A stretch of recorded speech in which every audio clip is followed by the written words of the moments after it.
Greetings, everyone. Hope all of you are having an absolutely fantastic day. Let's dive right back into Pathfinder Wrath of the Righteous. Get this section cleared up so we can move on to the next act.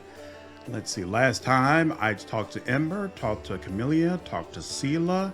So now I need to clear this side of the room. Let's get started. The Defender's Heart is a splendid choice for the Crusade's outpost.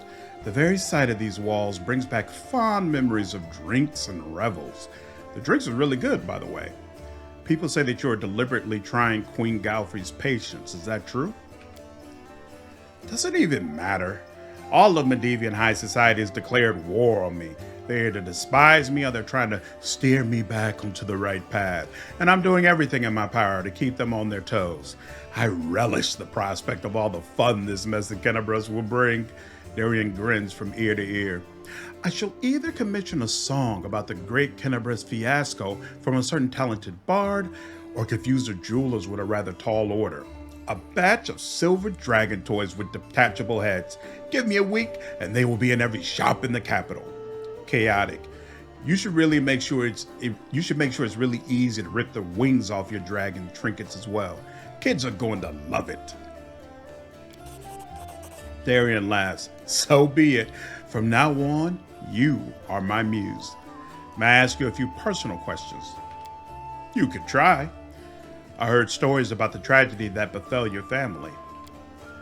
I hope you don't feel obliged to offer me your insincere condolences on this unfortunate occasion. My whole family, my entire noble line, they all died, and demons are to blame. It's not like I actually loved any of my relatives except for my mother, but what's gone is gone. The family crypts are full of corpses, all covered in dust in the shadows of the past. What do you cherish most in life? There are far too many things that I cherish to fit them all into a single conversation. Believe it or not, but I might be one of the most life-loving people you've ever known. Daeran smiles. His eyes are gleaming with something different from his usual impudence and irony. There's a dreamy air about him all of a sudden. I rarely meet anyone who embraces the joys of living as enthusiastically as myself. There's so many exciting and beautiful things in the world. It should be illegal to waste your time on anything you do not enjoy. And I am not afraid to repeat that to anyone's face, should it be Deskari and his demonic herd, or Iomedae, the Lightbringer herself. What do you hate the most? The feeling of helplessness, the lack of control over my own life. Daeran replies without thinking. Then he adds with obvious sarcasm, and onion rings, of course. I'd murder the person who came up with those abominations. You don't seem especially keen on helping people, but your knowledge of healing is truly impressive. What prompted your interest in that? If you really want to try out everything life has to offer, you also have to understand how to deal with the consequences. And I'm not talking about a simple hangover, mind you. Do you have any good stories about your past exploits? I've got plenty, but I have to warn you that even the most outrageous debauchery sounds far less thrilling when you were not the one doing the debauching. Still, since you asked, I suppose the worst mess I've ever gotten myself into was when I staged my own kidnapping. I was once in correspondence with one of the Riverland nobles, the young Lord Lebeda, and he told me about his days as a hostage to a group of bandits. This made me wonder, what would it be like? And I thought that it might be fun to set up a little experiment. I engineered my own kidnapping by a certain gang through a chain of intermediaries and hired actors. Those fellows took the job very seriously. They caught me by surprise, killed my 2 bodyguards, and even tied me up. Of course, the whole thing seems preposterous now, but it seemed like an ingenious idea at the time. The employers had told the kidnappers that they were to keep me safe and sound, and another group of mercenaries in disguise was watching the spectacle from afar, ready to interfere in case anything went wrong. It turned out to be a terrible idea nonetheless. It wasn't the least bit fun or exciting. Sure, those bandits had been unable to torture or hurt me physically in any way, but they had plenty of other non-evasive methods of humiliation in their arsenal. Taking almost all of your clothes off and splashing ice-cold water all over you, for example. Yeah, I can't even remember if I said anything truly offensive to provoke them. Even though I initially planned to let them go after the ransom, their overly emotional reactions made me change my mind. I told my mercenaries to hang them all on the spot. I suppose the whole ordeal taught me a valuable lesson, which is that I am not built for hardships and trials. Chaotic. I'd say life's too short not to try out everything you can. I shall console myself with that thought. So that was a stupid story, and now I'll tell you a truly brilliant one. Prelate Halron had always strictly prohibited any public celebrations in Kennebrez, and he always picked on me for my lack of respect for the fallen and whatnot. His grumbling annoyed me so much that one day I drove 4 barges into the city harbor and set up a celebration on their decks. The ships on the river didn't fall under the prelate's jurisdiction, you see, so all he could do was snarl at me from the embankment. I, for one, did not forget the old boy. The main attraction of the festivities involved an Inquisitor of Iomedae dancing and roasting beautiful witches on illusory bonfires, taking off his clothes with every new victim. The spectacle was so heated, in every sense of the word, that the prelate almost had a stroke. Daeran gives you a mischievous smile. I still consider that one of my finest ideas. Should the Crusaders ever succeed in their efforts against the Worldwound, I will do my utmost to get permission to hold a grand public celebration. Rivers of wine, free of charge, an obligatory parade, and a carnival in the evening. A contest for the most provocative succubus costume with a hefty prize in gold. Another contest where the participants have to fish a sausage out of a wine jar blindfolded with their hands tied behind their backs. The wine will symbolize the blood of all the dead heroes of the war, and the sausage, well, they'll find a heroic meaning for that as well. Over the years, the commemoration of the greatest victory of light over darkness will turn into an ordinary holiday, a fine excuse to get sloshed and rut like animals in the streets. Wow. Do you enjoy being mean to everyone? Yes. And here I thought you were hurling insults at people purely by accident. Daeran laughs. This time his smile is surprisingly soft. I like your way with words. What did you expect me to say if I wanted to make a good impression? Something along the lines of, I'm not mean, I'm just being honest with myself and everyone else. That's what people use as an excuse when they want to keep up this saccharine facade, while still saying whatever nasty little thoughts spring to mind. That is not what I do. I have no hidden agenda. I'm just as much of an insufferable prick as I seem to be. Some people are simply begging for a good dose of mockery, so who am I to deny them? I don't give a damn if anyone holds a grudge against me, which is why I don't even try to avoid it. I have no more questions. I hope this conversation was at least the slightest bit amusing. I'd like to talk about life in Mendev and the Crusade. Ask, I'm all ears. What's your opinion on Mendev today in general? It doesn't exist. Daeran scowls. It's a frontier country that has attracted every utopian, adventurer, and fanatic from all over the world for more than a century. It is a place where the strangers outnumber the locals, especially in the cemeteries. The population of Mendev, for the most part, consists of humans and other races not exactly known for their longevity, so the current generation of Mendevians were born in the shadow of the Worldwound and raised by the Crusades. I might be the last person to complain about the decline of traditions and lack of character in our country, but I also happen to come from one of Mendev's most ancient lineages. Its history is bred deep in my bones. My tutors told me stories about my heritage. The galleries, libraries, and even the interiors of the manors I grew up in were filled to the brim with memories of events long past. There are many heroes of old Mendev among my glorious ancestors, or at the very least patrons and contemporaries of such heroes. Does anyone actually remember them now? I don't think so. These days, Mendev has its own heroes in shining armor and with holy fire in their eyes. I myself remember how several streets that once celebrated my ancestors were renamed in honor of some crusaders who had died in heroic fashion. None of the citizens remember the old crossing festival that was eventually replaced by Armas. These holidays even share the same date. Pretty much the only authentic thing about Mendev now is its endless war with the demons.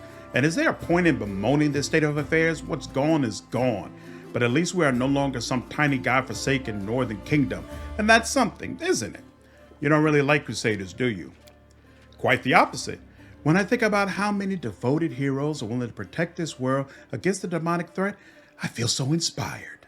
Inspired to continue indulging my vices while they fight to keep me safe. Imagine being someone like me. Someone who has everything they can possibly desire. Youth, beauty, wealth, an honest wish to live and enjoy living, but vanishingly few ways to put it all to any use. The fact that the word fun itself isn't not yet outlawed in Mendev must be due to some bureaucratic oversight. You can celebrate your victories solemnly, you can wet your whistle after a challenging battle, But what about real fun, joys, pleasures? I can't remember a single evening at court without someone chastening me for my banquets, my lovers and mistresses, my luxuriant clothes, my everything. It would have been a lot easier to tolerate all these hypocrites if they took a break once in a while. Instead, there's a constant fuss about how I wasn't doing anything for the greater good and how I only brought shame to my royal cousin. What do you think of our enemies? Do you mean the demons themselves or their followers?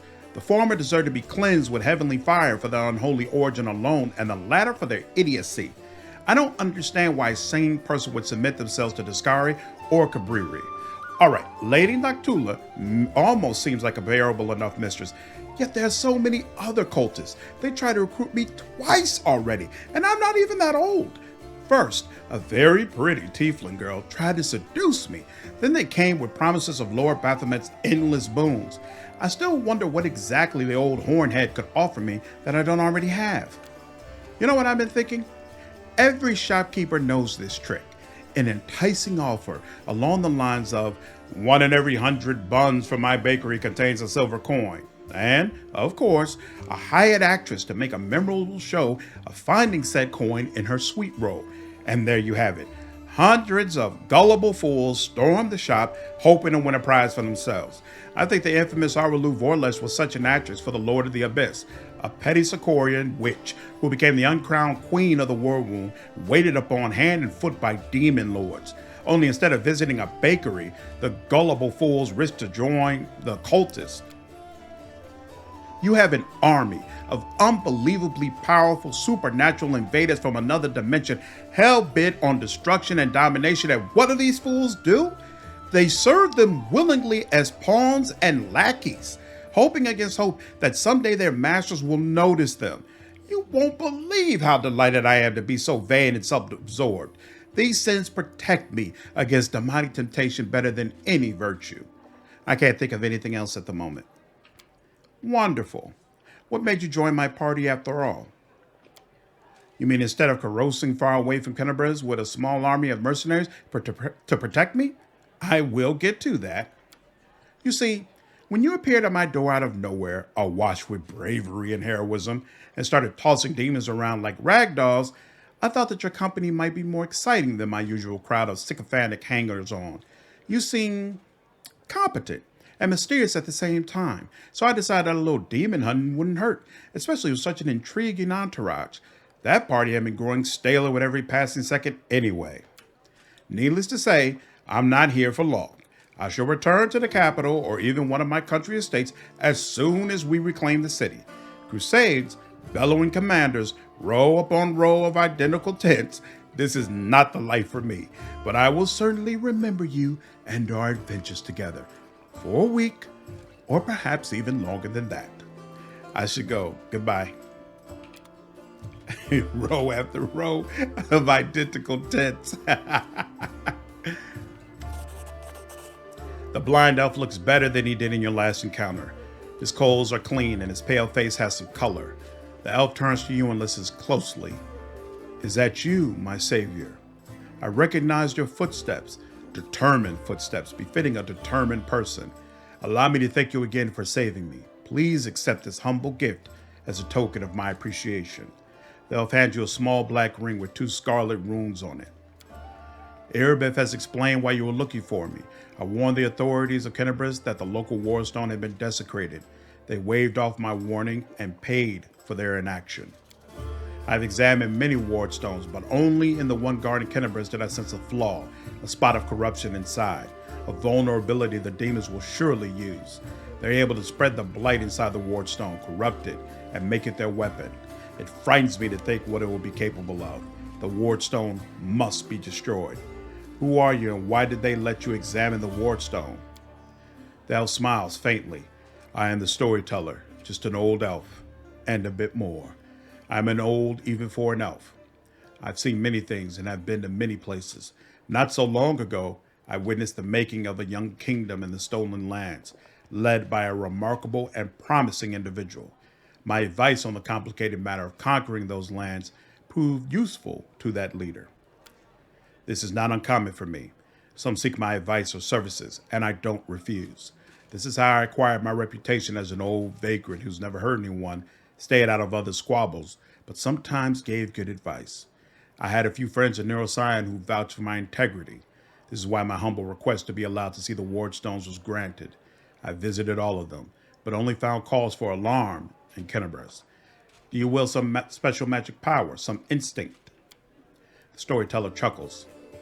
Yes, to a certain extent, but it is more of a gift. I can see the past, stories that have happened. I touch an object and shreds of its owner's memories are revealed to my mind. Their emotions, passions, tragedies. I see visions like I am them, and the stories happen to me. This is my power. I've been roaming the world gathering such stories for many thousands of years. One day, I will gather them all. What blight is concealed in the wardstone? I'm afraid I don't have the answer to your question. To understand the nature of this blight, we need to understand how the wardstone was created, and it is hidden from me. I can only guess. Have you heard of the Red Morning Massacre? A dreadful morning remembered with fear even by those not yet born at the time. A demoness called Monago invaded the city with a crowd of her followers and started to do what demons do best, kill and desecrate. They say they covered the wardstone with pieces of dead bodies, splashed it with blood from top to bottom. Could such an abomination darken the radiance of the Gitavaya Mede herself? The locals think this is impossible, but who knows? It was not the last attack. Many demon leaders brought their unholy forces here, even the terrifying Baylor Karamzada. Their attacks were rebuffed, but they still reached their target. I think this is when the seed of corruption was planted in the stone. It wouldn't have grown on its own, but Deskari himself has now come to take advantage of this weakness, to open the abscess that has been festering for years, unnoticed by the people of Kennebress. And when the demon lord struck the blow, the weakened stone gave in. Now it's in demon hands, and nothing is stopping them from spreading the blight throughout the entire stone, and from it to the other stones along the whole perimeter of the Worldwound. Why did you travel to the Wardstones? I tried to see their stories. The visions I had when I touched the Wardstones were unclear. I saw hundreds, maybe thousands of different stories at the same time. They followed each other like flashes of lightning. It was impossible to separate them. I couldn't understand where one of them ended and the next one began. I have heard you, Storyteller. In that case, you must make every possible effort to destroy the corruption. Unfortunately, I don't know where to get an instrument powerful enough to banish it from the Wardstone. As far as I know, there is nothing like this in Kennebress, but demons might have something. I heard the dying roar of Terindalev, the silver dragon, the protector of the city. At the same time, I felt a wave of unfamiliar power sweep over me from head to toe. I would advise you to go where Terindalev perished and search there for something. I'm sorry I can't be more specific, but intuition and a strange sense of rightness tells me to point you there. Remind me, why is it so important to cleanse the Wardstone of corruption?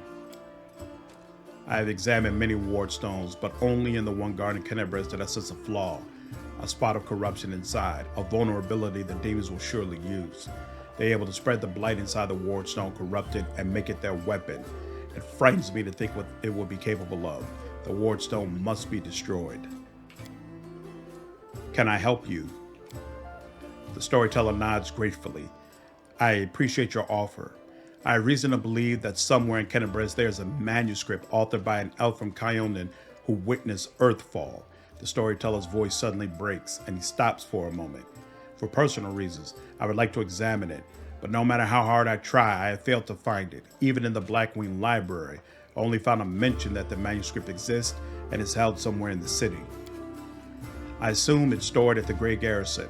They wouldn't let me into the archive when I visited. All those Crusaders were nervous about the strange blind elf interested in their secrets. It's understandable. The Crusade naturally made them a little paranoid. But now the Great Garrison has fallen into the enemy's hands. I would be grateful if I could see the manuscript. I found a page that might interest you.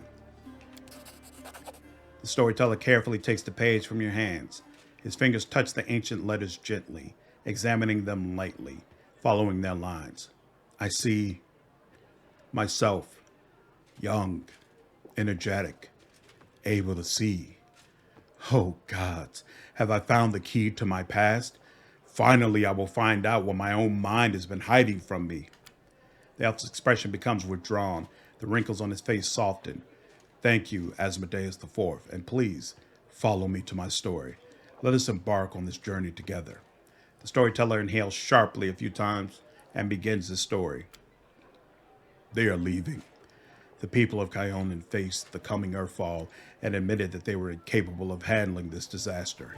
Proud rulers, artful crafters, brave warriors, wise mages, and skilled healers, all of them hurried to the gates to Silverian, looking around fearfully. A clean, safe world is waiting for them there. My people decided not to fight for Golarion. I am ashamed, and I am sorry for them. Their hearts wavered in the face of the catastrophe, but my will is strong. I am staying. My kinfolk are looking at me angrily. How dare I diminish their decision with my recklessness? My choice makes them cowards, traitors of their own home. One of them, my former mentor, looks at me bitterly. He hands me a neat notebook with a tree bark cover, in case you change your mind. With a heavy sigh, he returns to the line of those departing. Forgive me, brothers and sisters. I watch the gate of the Silverian stone close, separating me from them. It's time for me to go too. I open my master's notebook. These are his notes about traveling between worlds, in case you change your mind. He hopes the burden I shouldered voluntarily will be too much. I will lose heart and find my way to Silverian. That will never happen. My mouth set stubbornly, I tear my master's notebook to pieces. I use my forced pride as a shield against my fear of what is to come. Why did the elves decide to flee, not fight? The storyteller's lips purse with disdain. They are afraid to lose what they have. They were rulers, long-lived and powerful. They value their lives and sunshine too much to enter the fight with the aftermath of Earthfall. Your mentor is a mage. Then you must be too, yes? Yes. I am an archmage, and this title is well-deserved. I have acquired delicate mastery and succeeded in many areas of magic, but curiosity has always pushed me toward new knowledge since the first day of my apprenticeship. What is the Silverian Stone? A magnificent crystal bent into an arch by a mighty hand of an ancient divine creator, our great gate to other worlds. It breathes power. It dreams of eternity. Why are you angry at your fellow elves? I spent many hundreds of years in Kyonin. I have always admired the way my kinfolk cared for the forest that was their home, but the rest of the world seemed to mean nothing to them. But I love Golarion, all its places, all the forms it manifests in. I traveled widely and then came home and told my kinfolk about my travels, but they weren't interested. They only cared about Kyonin. Their lack of desire to hear about the wider world makes me sad and angry. What happened next? Earthfall happened at night. I am standing at the top of my tower, many miles to the north of Kyonin, and I see a blaze far in the south. I hear a horrendous rumble. The air is groaning, giving way to a huge rock rushing down on my world, and then a blow. Vibration that penetrates everything, reaching down into the bowels of Golarion and up to the vault of the sky. Crunching bones, blood from burst vessels, filling my eyes with darkness, drowning in timelessness along with countless denizens of Golarion. Never before have we been so united in our feelings. When I came round, the darkness remains. My first terrible thought, I'm blind. But no, little by little I begin to see the stone wall. I am alive. But why is it so dark? The answer's quick. The smell of ash everywhere. The great burnt sacrifice filled the air with incinerated particles of what was recently the continent of Aslant. Great clouds of ash covered the sky, cutting us off from the sun and the moon, dooming us to dusk at day and complete darkness at night. My heart sinks with fear. Treacherous thoughts fill my mind. Why did I stay? Why didn't I run like everyone else when I had the chance? I clench my teeth and stand up to watch Earth fall, proudly, like the last archmage of Kyonin should. Will my world really perish like this? Will I perish?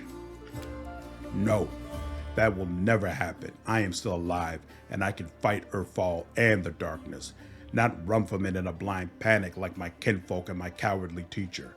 But what can I do? I will not stop the disaster. I will hardly be able to save empires from their destruction. What can I do? I am but one archmage, powerful and weak at the same time. What is Earthfall? A disaster of untold proportions. An unborn planet dropped on Golarion by blind fate or someone's evil will. A blow so strong that the continent of Aslan is destroyed within moments, turned to ashes, wiped off the face of Golarion. In this burnt sacrifice, clouds of ash and dust are born, stealing our sun. Without the warmth of our star, the air cools, the soil is barren. Dark creatures crawl out of their lairs to rule. And the most frightening thing, without the sun, all hope dies in the heart. This is the age of darkness. What was the tower you mentioned?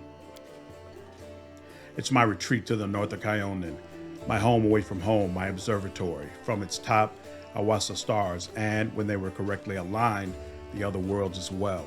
Here in the northern wastelands, I find the highest mountain and build a tower on top of it. On clear days, I can see the mist over the lake of mist and veils in the east. That's how high I was.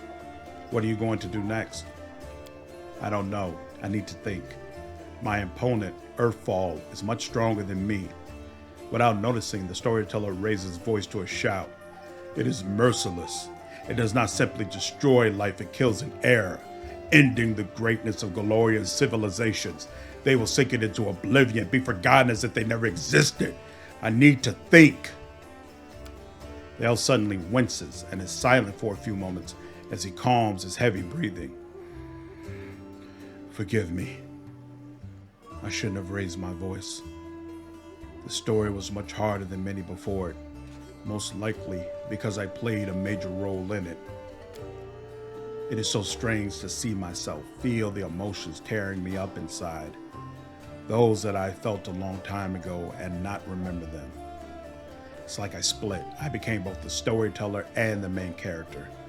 Too bad the story ended at that moment. Please, if you find other pages covered with ancient elven writings on your travels, bring them to me. I might be able to shed some light on my past, and we will find out how my story ended, and perhaps even why I forgot it. Tell me about Earthfall. Oh. Let's just repeat. Thank you for your stories. Thank you for helping me remember them. Found a page. Storyteller carefully takes your fine. So that's one thing. That option of giving him another page, it's always grayed out, even if you find new pages. So sometimes when I talk to him, I just press it to see if maybe I have something he's interested in. Yes, you're right. Another piece of evidence from the past I have forgotten. The old elf's expressions becomes withdrawn. The storyteller clenches the pages you brought. His voice becomes a bit younger and more energetic. My hand touches the stone wall. The cold pierces my palm like the teeth of a hungry dog sinking into a piece of meat. I don't take my hand away. I let the stone enjoy my warmth in return for its service. It accepts my caress and my unasked question, the one it's been asked thousands upon thousands of times. Where should I go next? Behind me, I hear the loud stomping of the minotaurs that guard this God's forsaken place. I tricked and outwitted them, leaving only a trace of my presence. There is darkness lurking up ahead, honing its swords, claws, and teeth, in the hopes that a rare traveler visits its lair. But today, it will get no one. This labyrinth is alive. Its red-veined stone walls resemble the guts of a huge creature. If you keep still and listen closely, you can hear breathing in the wind that sweeps through this place. Where do I go from here? Forward, to the place where the wind carried a faint chuckle, whence comes the faint smell of ash, whence a few ages ago, Demon Lord Baphomet began his great escape. Baphomet, are you inside his labyrinth? Yes, I'm traveling through the Ivory Labyrinth. This is not the most pleasant of my journeys, but it is necessary to reach my goal. How were you able to evade all the dangers of the Ivory Labyrinth? Storyteller raises his chin proudly. Have you forgotten who you are speaking to? I am the last Archmage of Kyonin. I have been in many dangerous places, and this is just one of the many. it won't be the last. What do you need from the Ivory Labyrinth? An answer to a question, a key to a secret, knowledge that can save many lives. A sliver of a smile appears on the storyteller's lips. My kinfolk were weaklings and cowards. They ran from danger, but one stood up to my enemy, and Baphomet will give me the weapon to win. Please continue. For several years, I have thought about how to defeat Earthfall. My enemy has no flesh and is impossible to kill. It blazes through everything in its path. It doesn't enslave but destroys life itself. And I have found the answer. I know how to save my world. Earthfall came to destroy Golarion. His strike was brutal and my world barely withstood it. But what if Earthfall was resisted by not one world but several worlds at once? What if Heaven or Elysium came to help the dying Golarion? If I managed to merge my world with another one, meld them together, the power of the disaster will weaken. The denizens of Golarion will be able to temporarily take shelter in the adjacent plane. Civilizations will not die. Our culture will continue to exist. We will not be forgotten. Baphomet, the cunning and insidious lord of Minotaurs, was once a captive in Asmodeus' prison. But only 10 years passed before Baphomet was able to escape, taking his own prison with him, which later became the Ivory Labyrinth. Such an achievement deserves respect, and it is the goal of my research. Moving matter between planes is what interests me now. I stop near strange symbols covering the wall of the labyrinth. I run my hand over to ensure they are real. Encrypted riddles drawn by Baphomet during his imprisonment. I take out the bark-covered notebook and painstakingly copy the symbols into it. Behind me, 2 Minotaurs are fighting, deceived by the net of spells I have wrapped around myself like a blanket. Do you wish to connect the planes? That's dangerous. The elf is silent for a moment. When he talks, there is disdain in his voice. Dangerous, difficult, almost impossible. But tell me, is this risk not worth the Thassalan Empire perishing before my eyes? Does Galgon, the Cyclops' kingdom, deserve death? What about the Abyssal Empire? The storyteller moves his lips silently. Another plane will pay for saving Golarion. There will be wars, and then a new world will come. But we will survive. We will defeat Earthfall, and history will not condemn the victors. A bark-covered notebook, the one your mentor gave you? Storyteller lowers his head, but a moment later jerks it back up. Yes. Blinded by my pride, I tore it to pieces when I thought I would not follow my kinfolk. I am still not going to run, but the knowledge written in this notebook by my former mentor might serve my purpose. The elves managed to open a portal to Savorian and keep it open until all our people escape from Golarion. That cowardice deserves disdain, but their knowledge is unquestionable. I returned to Gionin and gathered the pieces of my torn notebook. Now it is my sword aimed at the heart of Earthfall. By combining the wisdom of elves and the cunning of Baphomet, I will save the world. What happened next? I copied the strange symbols into the notebook. I haven't the slightest idea what these scribbles mean. What was the future demon lord thinking when he wrote them, while he was imprisoned in a cell with no way out? Was he still in his right mind? I would need help to understand these notes. Otherwise, decrypting them might take more time than Pharasma has given me. One of the mentors behind me killed the other one, tore his heart out, and devoured it.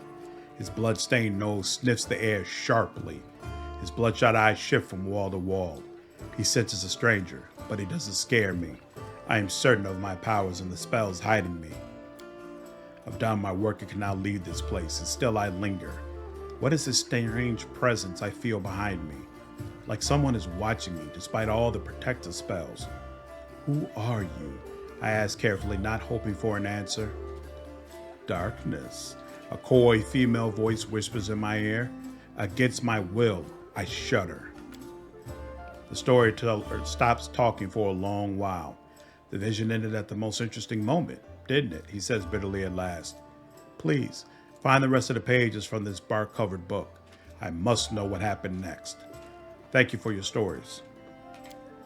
Thank you for helping me remember them. Let's make sure he doesn't have another page. Ooh, he does. Storyteller carefully takes you fine. Yes, you are right. Another piece of evidence from the past I have forgotten. The old elf's expression becomes withdrawn. Thank you. Oh, no, that's it. Okay. I want to discuss your past with you. And nope. I want to know more about you. The old elf permits himself a faint smile. I am not surprised. A strange, peculiar-looking elf with unusual powers who comes from afar and calls himself a collector of stories. Such things usually spark some interest. I will answer your questions. Who are you and where are you from? Before, I would have said I was a blacksmith from Kyonin who lost his sight and then found his true calling in a new craft, that of a story collector. But I have lately begun to suspect that those words are no more than a lie. The old elf chuckles sadly. It's quite the irony. I never thought I'd have cause to complain about my memory. It holds the stories of the entire world, but I've noticed more and more alarming signs recently. I encounter ancient stories and see myself in them. I don't remember those events, but stories cannot lie. So it means that my memory is lying, and I intend to get to the bottom of it. I'm looking for proof that my visions are true, and for the reason why my past has been hidden from me. You look ancient. I thought elves didn't get old. The blind man straightens his bony back with dignity. As you can see, we do if we manage to live for many thousands of years. There may not be a single mortal in the world older than me. Storyteller sighs and continues with a sad smile. Anyway, it's not about time. It's about the stories I keep inside. There's so much suffering and sadness in this world, and in my stories too. I've lived every one of them. I've drunk this bitter experience and accepted it in my heart. It's hard, the weight of all this suffering on my shoulders, but I wouldn't trade my burden for any other. Where did you get your strange powers? Storyteller shrugs. I've always got along well with things. I used to be a blacksmith, that I know for sure. I've always felt the essence of things, their spirit. For as long as I can remember, I have always been able to feel the traces of memories and feelings left on things by their former owners. I don't know where this gift comes from. Maybe, having taken my gift, the gods granted me another sense. Why did you come to the Worldwound? Searching for the truth about my real past has brought me here. I saw myself in other stories. In them, I was called the elf in the tower. Now I'm looking for this tower, my tower, everywhere. I've been in many places. I visited islands and deserts, but I haven't found it. There are very few uncharted territories on my map. The Worldwound is one of them. How do you collect stories? Same way a court philanderer collects his conquest. The way a healer has a personal cemetery of patients he failed to save. The way every person, including you, has a box of secret, most precious experiences deep down in their soul that no one is allowed to touch. The world is not made of things or matter even. It's made of stories. They move from the past to the future, piercing our world at the point of here and now. They give meaning to everything. They are the meaning, and everything else is only the setting required for stories to exist. There's nothing more real and alive than a story, and anything real and alive can die or be destroyed, distorted, forgotten. But as long as I carry these stories with me, they will not be lost. This is why I don't often share my stories. By sharing one with you, I give you the right to tell it to others, to distort and embellish it advertently or inadvertently. How can I be sure you will keep its original purity? Stories travel from one person to another. They change, become distorted, turn into tall tales. This is why I keep my stories to myself. I have no more questions. That's what you think. In fact, the world is full of amazing things, and you still have a lot of questions. They just haven't bubbled up to the surface of your consciousness yet. I have a few questions about our encounter in the Blackwing Library. Of course, I make no secret of why I came to the library. I was looking for something. What were you doing there? I was looking for a very old thing. Rumor has it some ancient scroll or a book page about the times of Earthfall is held in Kenabres.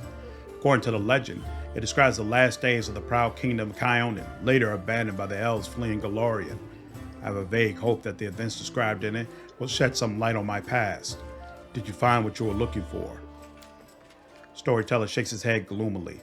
Alas, no. But I found proof that the book I'm looking for is in Kenabres, or at least a part of it is. I see. Thank you again for your help.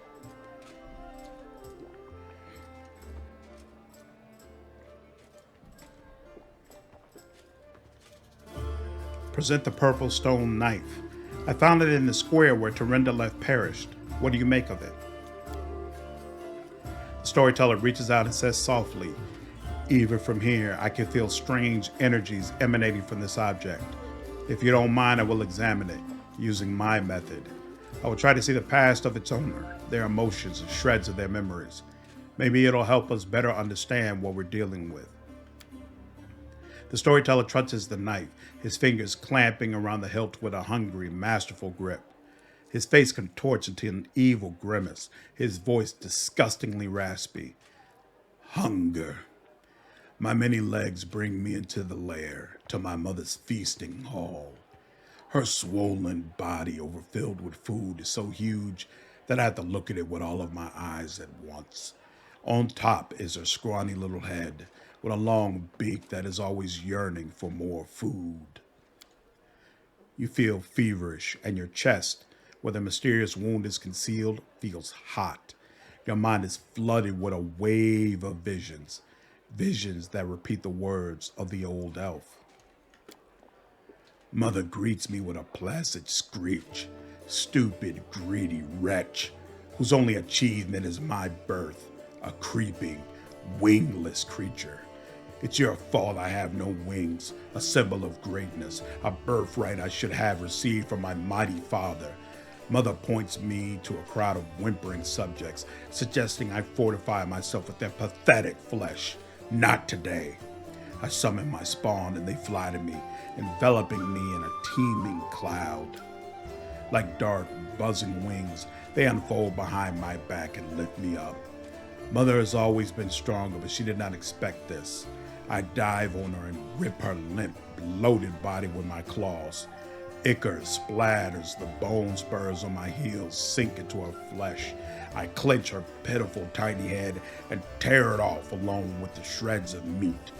Victory! I am the strongest. I am the son of my winged father. The elf grimaces with distaste. His voice becomes normal again.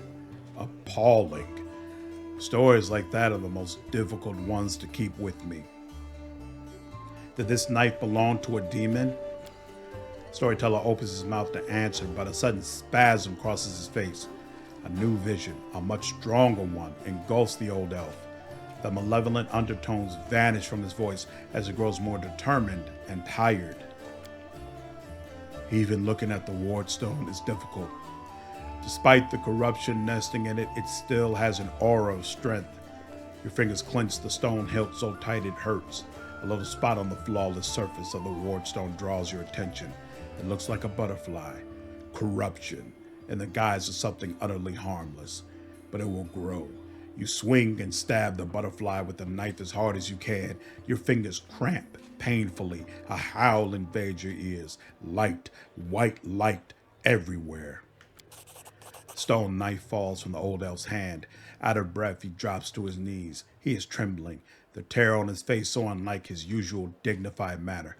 What was that? That was not the past. That was something that is yet to happen, or rather might happen.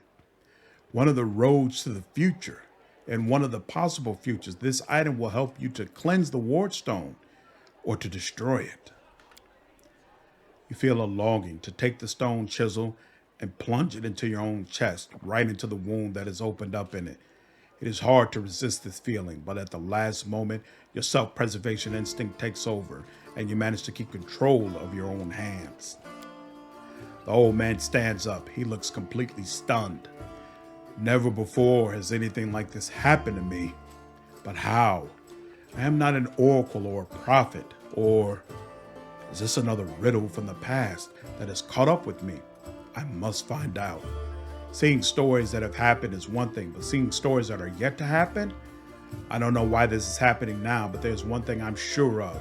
This is not a coincidence. This is a sign of coming changes, great changes.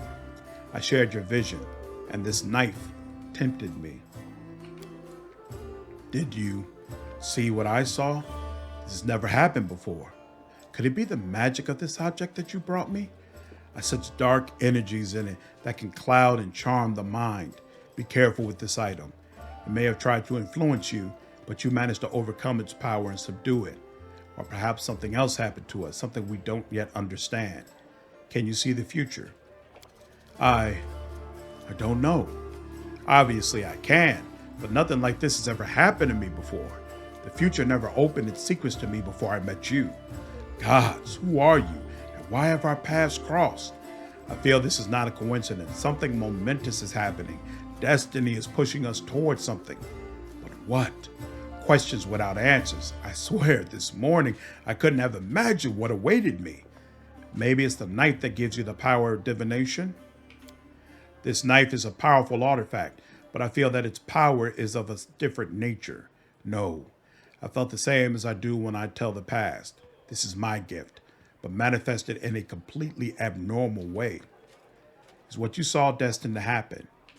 No, the future is not set. It used to be, a long time ago when the god Aroden guarded Golarion, but not now. Prophecies do not come true, or they do, but not the way they were supposed to. I only saw one version of the future, one of the paths leading to it, but the choice has not been made and our destinies are not set in stone. Who were you in your vision? I don't know. Someone strong and desperate enough to resort to extreme measures. I felt that what I was doing had to be done. Your powers are amazing. A few minutes ago, I would have agreed with you, but the thing that has just happened, it disturbs me. I get this never manifested like that. Something has changed, and these changes frighten me. Please, examine the items I'm carrying. Perhaps some of them could tell us a story. Storyteller nods politely. Let me touch them, and I'll tell you what I can see. The old elf carefully takes Yaniel's sword, Radiance. Powerful forces lie dormant in this sword. It used to belong to an incredibly bright and daring soul. Storyteller's hand runs carefully over the scale that has still not lost its shine. Proud Terendelev, protector of Kennebrest, you devoted your life to serving people. Your death is a great loss. Perhaps I will be able to find out something about you that is unknown to your many admirers. Storyteller's hand touches Finian. What a peculiar weapon. I sense intelligence in it, but it seems dented. Grandpa Elf, watch where you're poking your fingers. It tickles.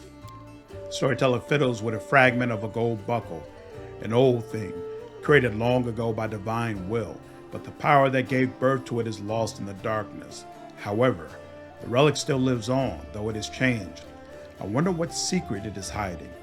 Would you like to know it? Bring me 5 vials of magic essence, and I will revive this object, and with it, its story. The elf looks at you with unusual impatience. Shall we?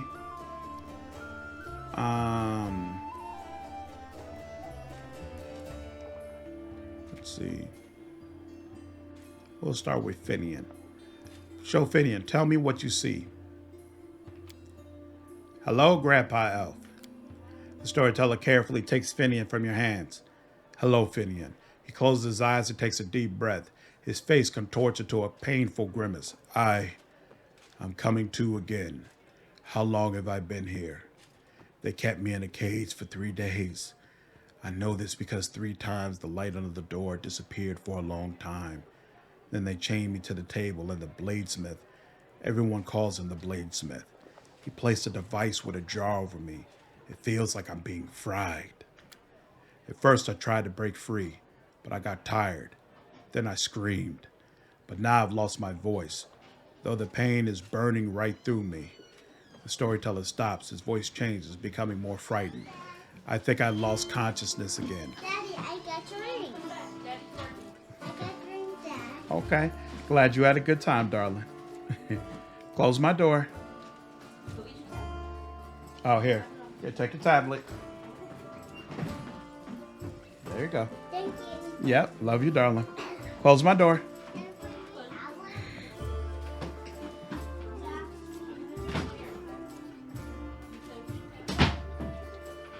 Sorry about that.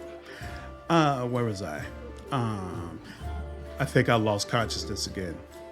But when I woke up, the pain was gone, and I wasn't tied to the table anymore. I was standing near it, and someone else was lying on the table, a burned corpse covered with a black crust.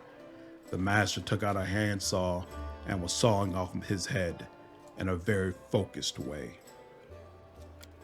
I should have run back then, but I couldn't for some reason. This burned corpse had a symbol on his belt, just like I do. An eye and a star. My favorite belt, a good one. Where would a stranger get one? It must have been someone from my clan, some distant family member. The storyteller stops. When he speaks again, you hear only a muffled whisper. Those Crusaders, I was glad when I saw them. I thought they'd come to help, but how? How was it that I killed them all? Someone told me to and I obeyed. I don't understand. I understand nothing now. I need to catch my breath. I need all this to stop, even just for a minute. I just have to understand what's happening to me. Just need to rest. The storyteller shakes his head, slowly coming to his senses. That is Finian's past, but what awaits him in the future? The dead have no future, but, the storyteller smiles, I see an endless ocean on a good day and a boat flying over the waves. I am so excited, but I don't know whose vision this is. Is this a soul existing here and now, or a soul reborn? Thank you for your story. Storyteller gives Finian back to you. Please take care of this young lad. He is finally in the right hands. Do not worsen his suffering by involving him in dishonorable deeds. Come on, Grandpa Elf. I can take care of myself. I'm not a kid. I don't know what horrors you told the commander, but don't you worry about it, all right? Look after yourself. Show Terendalev's scale to the storyteller. Tell me about Terendalev. The storyteller takes a deep breath and smiles. I am flying. I can finally spread my wings. I am gliding over a broad river. The sunset has turned its surface smooth like a mirror, and I see my reflection. It is as if another silver dragon is rising to meet me from the depths. But what is it? The scales on my chest are black, and the darkness is spreading over my body. I wake up. A clear sky sways above me, blazing with heat. I am in human form. The red dust of the wound clings to my cracked lips. Someone is carrying me on a stretcher made of shields and spears. I am so weak I can barely lift my hand to my face. The sight of my own hand terrifies me. It is black and the skin glistens like scales melted by fire. I probably ought to cry, but I only feel hatred and nausea. All these people around me. Out of sympathy for them did I choose to leave the mountains. I gave up my flights over rivers. I went to the demon's lair. They don't have a scratch on them, but I am infected with foulness. It's not fair. My life is more precious than their pathetic existence. Oh, how I hate them in this moment. And then I suddenly feel shame. No, these are not my thoughts. The Crusaders carrying me are my good friends. I am glad they did not suffer, but I hate them and myself so much. Pain and hatred pierce me all at once. It's all because of them, all because of them. Someone walking beside me touches me, talks to me, but the only thing I hear is, your mentor. He will come. He will help. And I lose consciousness. The storyteller takes a deep breath, exiting the vision. Such hatred from Terendalev. Wasn't she on our side? Terendalev has come a long way. Her unit was ambushed by demons once and she was infected with foulness. The Terendalev human had gone through many trials and regained her former purity. What happened next? Storyteller puts his hand to his forehead. Sometimes the past can be as vague as the future. We all know how Terendalev's story ended, but the beginning is hidden from us. Maybe if you find something else that used to belong to her, we will know more about her struggle. However, no matter what we learn, remember, her soul, the soul of a true dragon, overcame every obstacle, endured every torment. She was able to purify herself. For dragons are truly powerful, not only in body, but in spirit too. Present radius. What do you see in its past? Storyteller touches the blade with his finger. Sadness rings in his voice. Trezin is doomed. Demons attacked right when we lost the protection of the Sword of Valor. My city, my bastion of hope. We built you as a symbol that the lands mutilated by the abyss can still be restored to mortals. Now you are perishing, and there's nothing I can do. We retreat. No, we flee. A frightened crowd rushes out into the night through the southern gate. They are chased by the angry howls of demons, killing the last defenders of the citadel. My heart goes out to them, but I'm standing still on the wall. I am covering the retreat. Demons do not attack. They seethe all around you, fall from the sky, strike from all sides at once. They can't be stopped, but they can be distracted. I run to the upper floor of the gate tower. Radiance glows with a golden light in my hands. I permit myself to close my eyes for just one heartbeat. I imagine that the soft glimmering of the sword I see through my closed eyelids is the light of the summer sun. I smile. I open my eyes and call out, "Hey, Deskari spawn! Who wants the best trophy of the night? You know my name, Nenio. You know how many of you I have killed with this very hand. You want to curry favor with Daeran Manago or the echo of your lord? Bring them my head, if you can." Roaring and screaming, they rush toward me in a wave of deformed bodies and unfurled wings. The wave crashes against me, spattering my armor with bloody froth. Broken wings and chopped up bodies plummet to the foot of the tower. In the heat of battle, I see Geron's pale face down there. He looks up at me in desperation, but he can't help. He's carrying 2 wounded on his shoulders. My city will fall, but my friends will survive. This is what I am fighting for. I am covering the retreat. The flow of fleeing people gradually dwindles. My armor is broken in many places, and I cannot heal my wounds anymore. The last demon I stabbed with radiance suddenly recoils, tearing the handle out of my blood-slicking hand.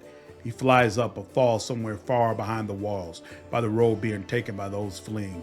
No more golden glow in my hands. The night closes in on me, filled with shrieking, mocking demon laughter. Dresden, I'm dying with you. Light of the sword, righteous I am a day. Accept my soul. Storyteller runs his hand along the blade with a sad smile. I know whose memory this is. I've heard about her so many times. Nenio was a true crusader. Touching her memories is so cleansing. Do you see the future of this sword? Just one of the numerous possibilities. The blind elf touches the sword hilt and metal rings in his voice. I slide out of the sheath swiftly. I proudly watch the army of warriors led by my lord. I sing, slash in the air, putting courage in their hearts. I am radiance. Tremble, city of Dresden. My lady Nenio has perished, but I am not done yet. Charge! The storyteller returns the sword to you. It is nice to know that this sword's glory days are not over. It has many battles ahead. Take care of it. It is a glorious sword.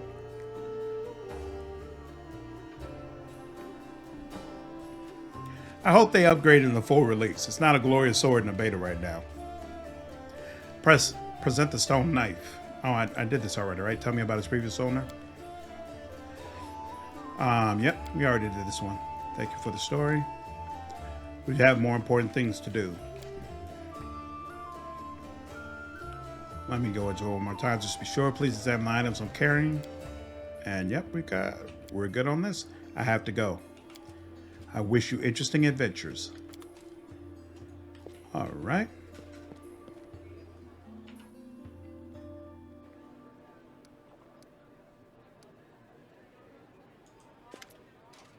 All right.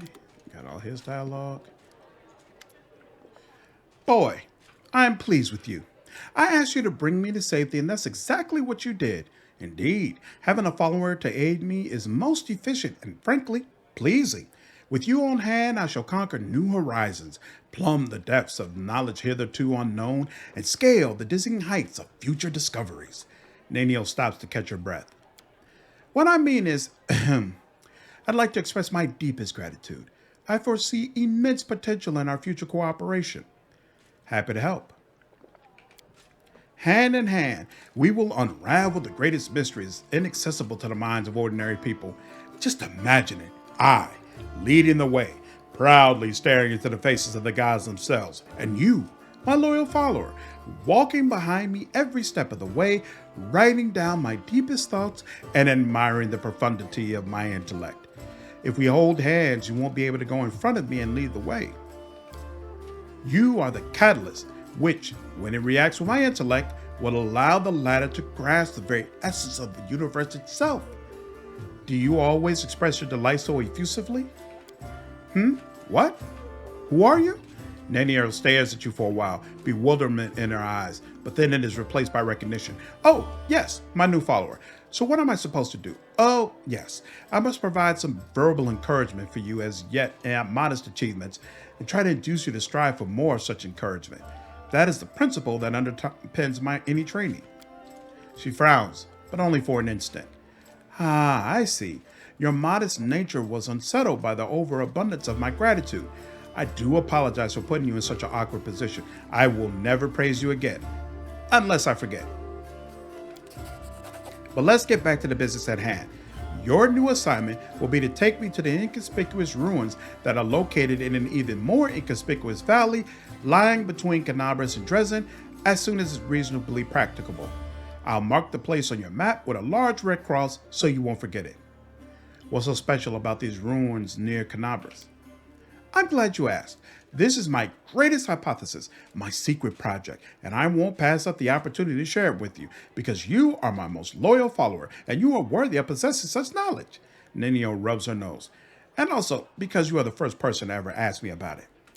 Some time ago, I was walking around the border of the Worldwound and I met a strange person.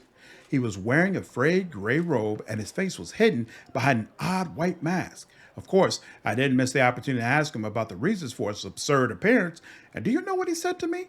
He said, I am the answer, but what is the question?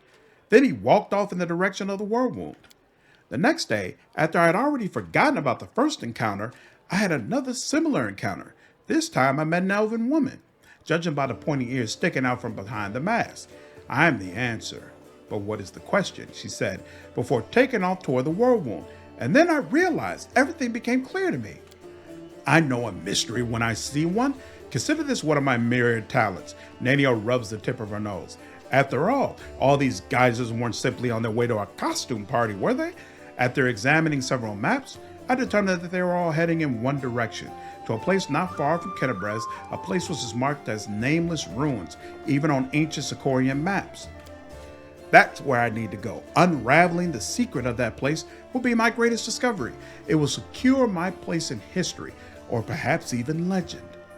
How do you know where we have to go? Do you know how to find a beehive in a forest? You need to catch 2 bees, set them free in 2 different locations of the forest, and remember the directions they fly in. Then you take a map and draw lines showing the bees' routes. The place where the lines intersect will mark the location of the beehive. Fascinating, yes? By the way, forest bees do not make any honey. Nenio sighs. I used the beehive principle here too. For a couple of months, I tracked the strange people in the mass and observed the direction in which they were traveling. I collected the coordinates, mapped their estimated routes, and made a discovery. All the routes intersected at the nameless ruins not far from Kennebrez. What do you expect to find there? I haven't the slightest idea. If I knew what was hidden there, I wouldn't be so eager to go. These ruins aren't very far from Kennebrez. You could easily get there all by yourself. Why do you need me? Nenio's eyes seem ready to pop out of their sockets in surprise. Don't you see? This is a legendary secret place. Who knows what may happen to me after I lift the veil and uncover the workings of the universe? My mortal body may not be able to contain all that knowledge, or perhaps I will ascend and become equal to the gods themselves. I need you to write down everything that happens and report my fate to the interested parties in Absalom. And don't forget to praise me as I deserve while you're there. You know, these ruins of yours may turn out to be just that, ruins. Nenio shrugs. In that case, we'll write this experiment off as a failure and start another one. I don't know which experiment I'll try next. That's all I wanted to know about your task. Well, now you know. So, off we go. Nenio frowns. Did I just make him rhyme? Perhaps I've discovered poetic talent in myself. Let's conduct an experiment. Quickly, say any word and I'll try to find a rhyme for it right away. Science. That's when thinkers make alliance. Intellectual defiance. Not the best rhymes, don't you think? Well, this experiment was unsuccessful. We learned that I have no poetic talent after all. Nenio sighs. But it's no reason to despair. Having a gift of poetry in addition to my inexhaustible intelligence would have been a little too much. Besides, I am catastrophically busy and have no time to spend on writing poetry. I don't like it when you call me boy. My name is Asmodeus IV. On the grand scale of world history, your name is irrelevant. I have no reason to remember it. You see, the brain of any given individual could contain only a limited amount of facts. I only expend my memory on things that are truly important.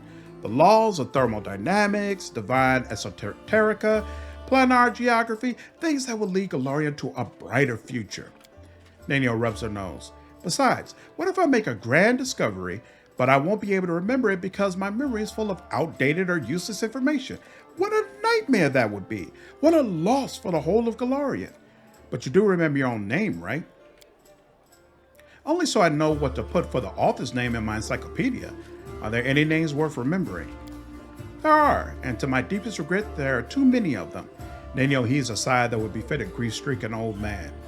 The names of gods and demigods, the names of rulers, conquerors, and other persons, by some reason deemed great by the people of Golarion, they etch their name into history, and, alas, every self-respecting, educated person must know them. But there are some names I am happy to remember.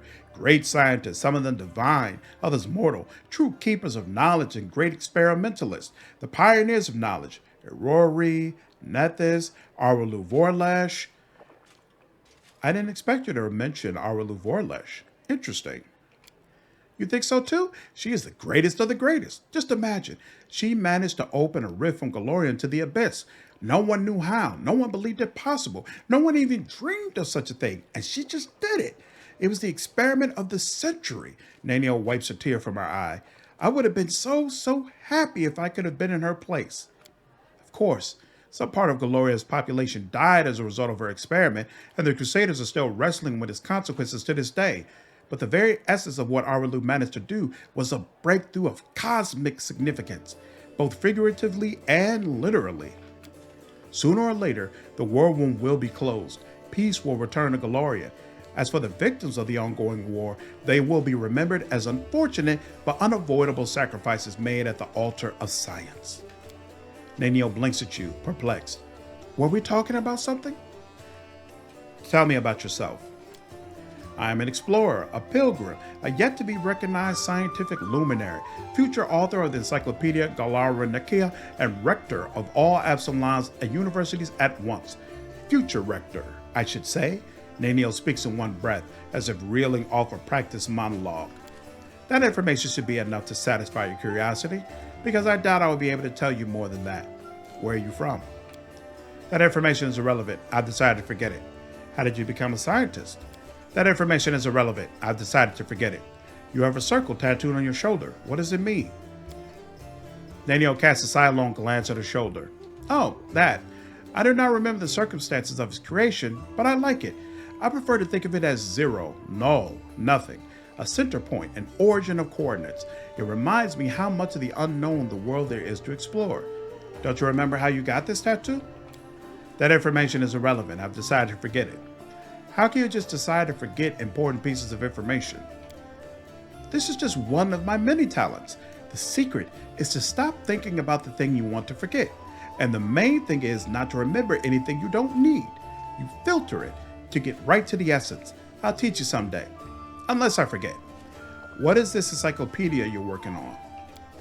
The Encyclopedia Golarion will be published in 100 volumes, 1,000 pages each, plus the author's addenda, appendices, added by future co-authors, and critical commentaries. Addenda indexation is still in question. Nenio looks slightly embarrassed. I just like the number 100, but I'm not sure that I'll be able to keep within the established word limit. It will be a magisterial piece of scholarship that will become a part of the mandatory curriculum of every educational institution worth mentioning. In it, I intend to describe every object, item, event, fact, and personality that is present on or at least somehow related to Golarion. My calculations show that I have completed no more than 1% of this monumental book. Do you remember your parents, your past, or is that all irrelevant too? All of it is irrelevant on the grand scale of world history. I have no reason to remember such things. I admire the capabilities of your memory. Nenio stays silent and gives you a puzzled look. What? What were we talking about? I'll stop torturing you with questions for now. What were we talking about? I'd like to clarify a few things about your new task. Oh, nope, we've done all that. Okay, fine. I have to go. Nenio produces a crumbled piece of paper from her sleeve and takes some notes on it. This conversation lasted approximately 5 minutes. By the way, did you know that is the exact same amount of time the Inquisitors of Kenabres need to find a defendant guilty? But to shake off Inquisitors chasing you takes 5 times as long. That experiment proved that running while clad in heavy armor is not burdensome for them at all. I will miss her craziness during this particular playthrough. But we're going to leave her off this time so that I can give you all something new, something different from what we experienced last time.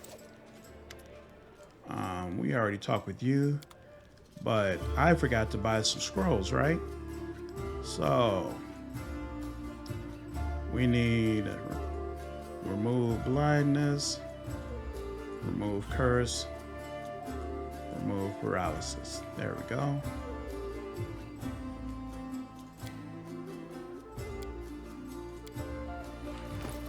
Storyteller's ring, +1 luck bonus against fire-based effects.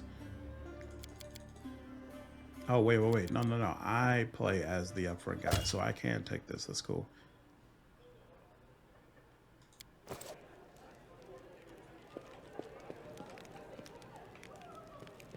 Oh, that's right. Sela's over there. Cool. Here's anything.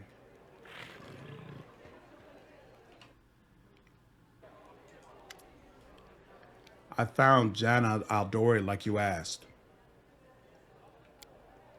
Yes, thank you. It's good to have her back. We need every fighter we can get. Irabeth frowns. I suppose it's asking too much to want fighters that are sober as well. What is our strategy for the attack on the Great Garrison? I shall lead the rest of my forces in a frontal assault. This will distract the enemy enough to let you use the secret passage and reach the ward stone. Destroy it before the demons turn Ayamede's gift into a weapon of the abyss.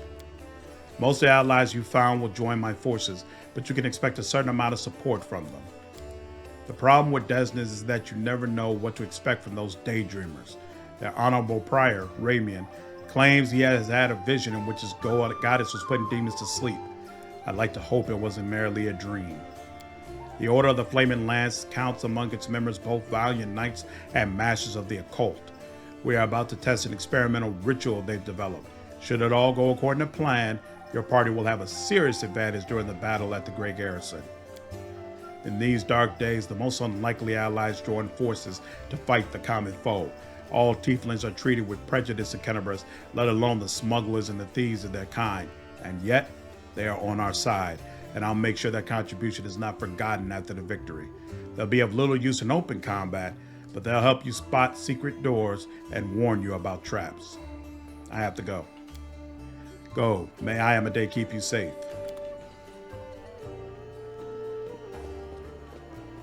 So, that's finished. This way. One last conversation, y'all. Psst, look, Chief, I got something to show you. Ta-da! A real beaut, isn't it? So you did betray the thieflings? Oh, that cuts me deep, Chief. You and I saw who the traitor was. It's just that when we robbed the shop, I went in first and took what I wanted. Nothing wrong with that. Although, of course, I did think about hiding the moon and just taking myself off somewhere warm when all this blows over. But only because I want to see the world. Is it a crime to want to travel? Huh? Is that what counts for treachery these days? Did you really have the amulet this whole time? Since that night, Chief, Melround didn't even set eyes on it. While he was dealing with the golem, I sneaked past them, and that was that. You've been searched by guards. How did you manage to hide the amulet? Thieves have their ways. Why didn't you give the amulet to Kirisme right away? What? So she would slay me right away, you mean? You saw how antsy she was over Kenabres and all this. So I did it. I took the Moon of the Abyss. But I didn't go to Irabeth. And Big Sister wouldn't hear my explanations. She doesn't have the time. I even thought I'd hide the moon somewhere, and then when all the noise had died down, I'd go get it and make a run for it. I'm sick of the thieflings, and they never appreciated me anyway.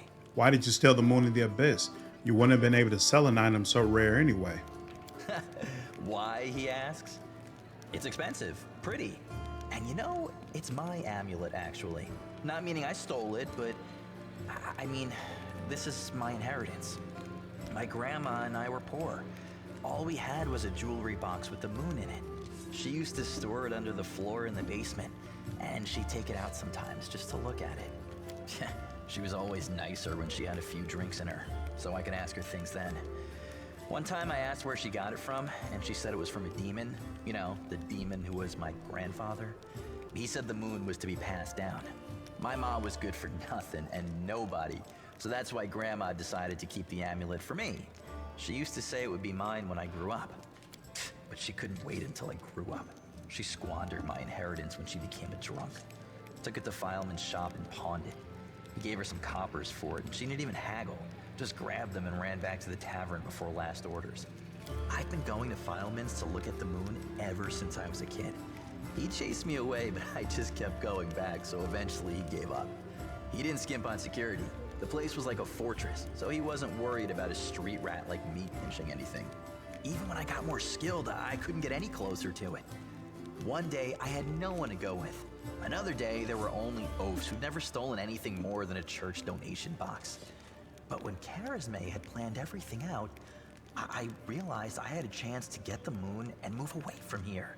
Maybe to Daeran. I hear it's warmer there. I've stayed with the family for too long. Evil. You did the right thing by not giving away the amulet.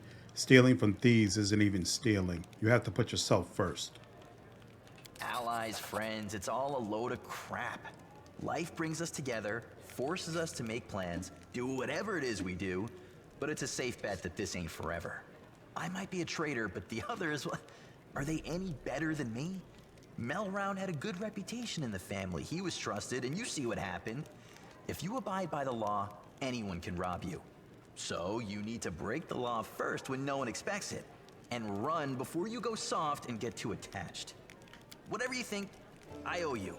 I'm not just a thief. I have my own business selling things. Thanks to you, I'm still in the family, and we have the black market sewn up in this city. It's a good way to sell valuables. So, if you need anything, a scroll or something, just say the word. I have a little portal to our people in Nerosian. You put a note there, and you get what you need. I can't get you anything big, but what they do have is all high quality. Nothing's too good for you, Chief. What's mine is yours. For a price, of course.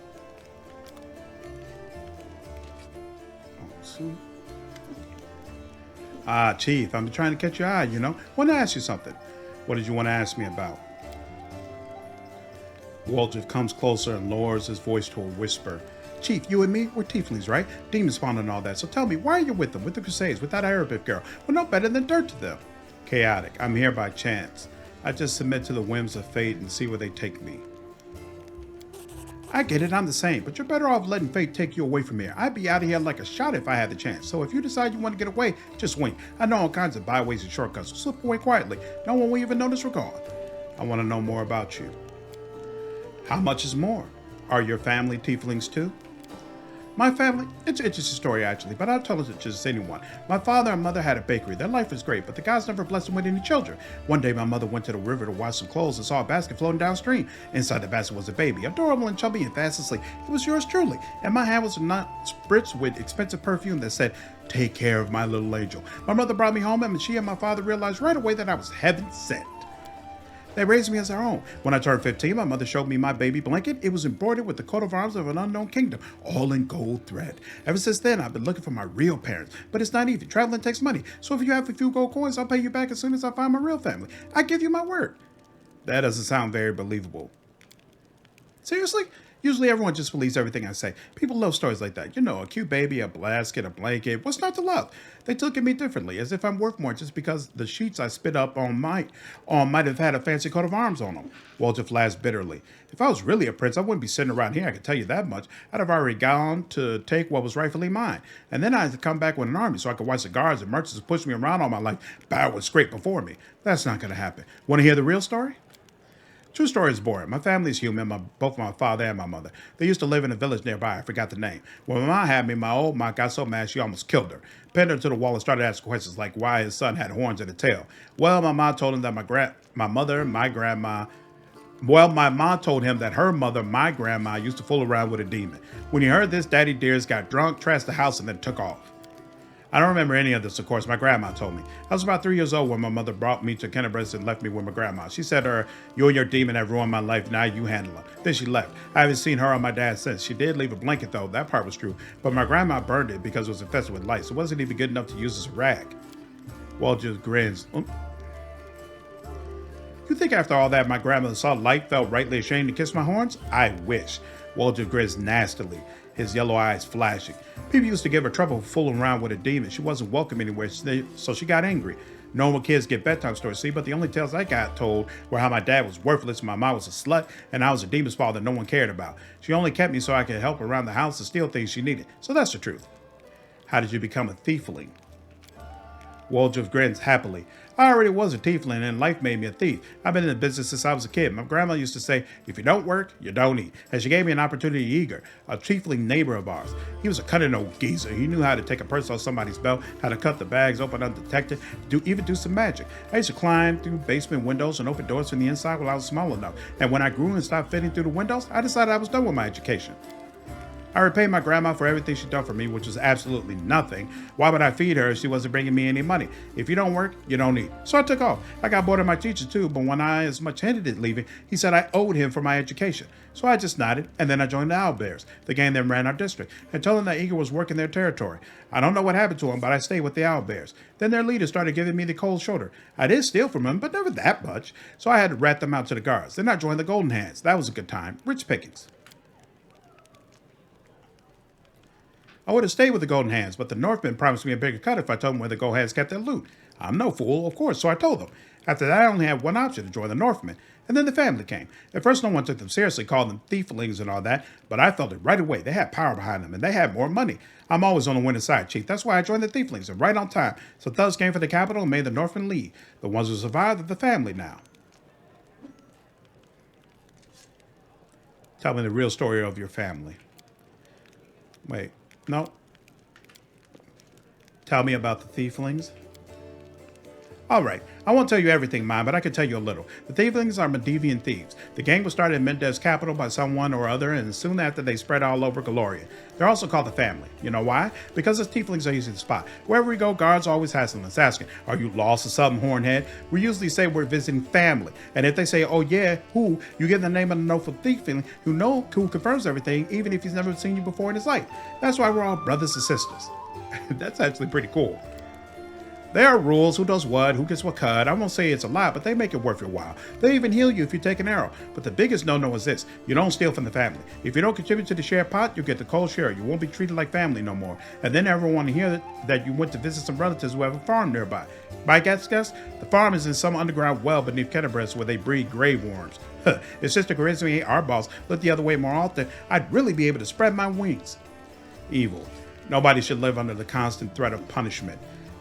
You could kill Charisma and take her place. Woljif laughs. Now there's an idea. Nice try, Chief, but I'm no killer. Never have been, and assassins are expensive. You know they bumped up the prices last year? I asked a friend of mine why he charged so much, and he says to me, "I've learned to see the true value of my work. I read in a book that whatever you think you're worth, that's what you earn." Can you believe it? I didn't even know the mutt could read. So I can't just have Charisma taken care of. It's too much trouble and no one would like it. People respect her, mean as she is.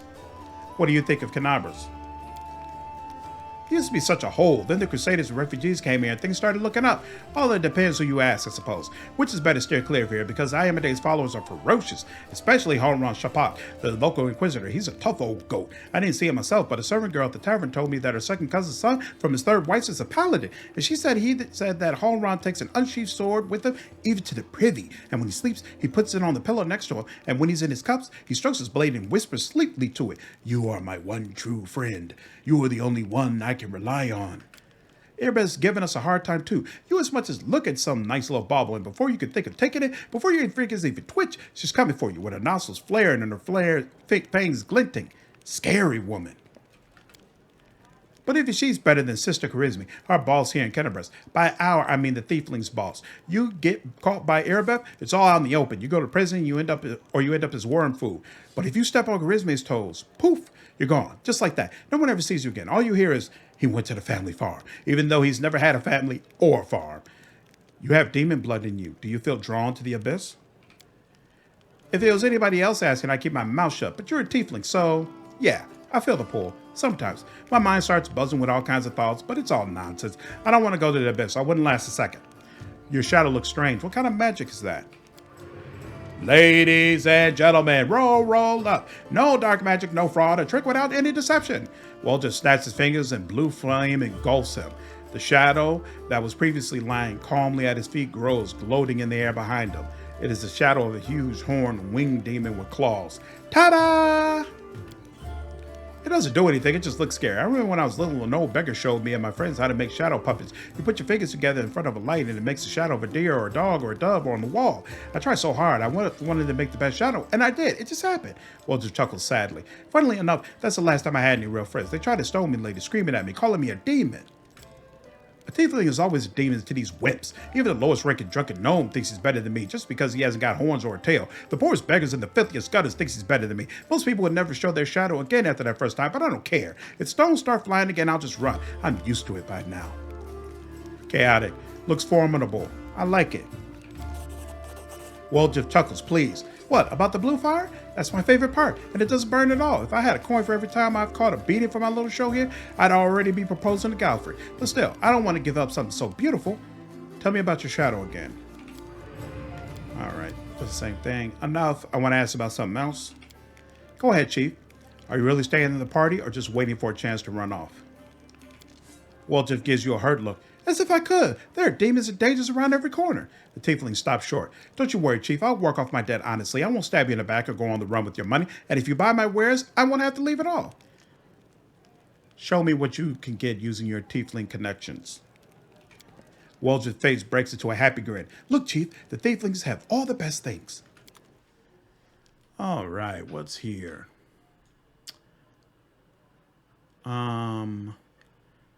I want that, but not yet. And I don't need the rest of this. Cool. All right. So sorry. I know this episode has been longer than usual, but I really wanted to get it all done in one shot so we could get started with the Grey Garrison. So that is what we will definitely do in the next episode. I hope you all enjoyed this playthrough. If you did, please go ahead and leave me a like down below and subscribe to the channel if you haven't already. I will see you all in the next episode. Take care.